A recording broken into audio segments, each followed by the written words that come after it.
8 points. Ang total? Hayan, 24 points lahat. Okay. Ang Mireya ay nakakuha po ng 24 points sa ikatlong round. Tama. Okay, ang sunod ay ang mula sa Hanarium. Okay. 7 points, 8 points, 8 points. Kung ganun, ang total score niya ay 23 points. Okay. Ay, nako, sayang naman.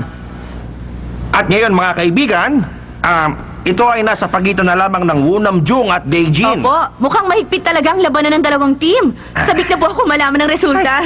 Nakakanervyos sa mga sandaling ito. Ang Wunamjung, para sa charcoal quality category, heto, tingnan niyo po. Ang galing naman, nakakuha sila ng 10 points. Napakagaling talaga nila. Okay, at ngayon naman, ang uling nila ay 10 points. Ayos ito. Ngayon naman, sa estilo ng pag-iihaw ng karne, ay 9 points. Kahanga-hanga ito. Talagang pinakatawanan ng Wunamjung ang kanilang reputasyon. Ha? Ang panghuli ay ang lasa ng inihaw. Okay, ang resulta 9 points! Napakataas po nito, mga kaibigan. A total of 28 points, yan ang score nila. At sila po ang pinakamataas sa ngayon, mga kaibigan. Ngayon, ang score ng Daejin. Ang panghuli sa 4 na chef. Tama. Tingnan natin ang kalidad ng uling. Okay, Heto na, ang ang resulta. resulta? Ayos! 8 points! Okay. Hindi kasing taas ng uling ng Wunamjung. Oo nga. Ang sunod ay ang estilo ng pag-iihaw. Okay, Tingnan na natin. heto na. 10 points! Siya ang pinakamataas, ha? Ang galing! Kahanga-hanga! Magaling ang kanyang estilo, ha? Siya ang may pinakamataas na nakuha. Mataas ang kanyang estilo. At ngayon, ang score sa lasa. Dito natin malalaman kung sino ang nanalo. Oo, tama ka dyan. Nininervyos na talaga ako. Nakadepende ito sa iisang numero. Tama yan. At ngayon, tingnan natin kung gaano kasarap ang lasa ng kanyang inihaw na Okay. baka.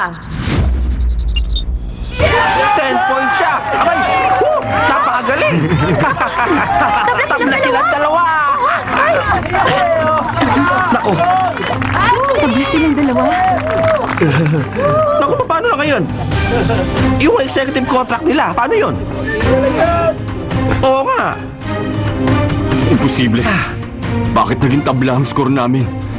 Ako ganun pala. Pareho kaming dalawa na magsusupply ng karne sa mga restaurant. Oo nga. Tama kayo. Oo nga. Mahirap naman yun. Mayroon na ito talaga. Ano to? Ano gagawin natin ngayon? Kailangan matapos ang lahat. Maghintay po muna tayo. Sandali lamang po ito. Ang mga hurado ay may ipapahayag Thank tungkol you. sa nangyari. Sa tingin ko, meron na pong desisyon. Teka. Alamin natin kung ano ito, ha? Nandito lang aking partner para ipaalam ito. Okay. Ano, sabik na ba kayong malaman ng resulta Siyempre nito? Ang tatlong hurado ay mabilis na gumawa ng kanilang desisyon ngayon.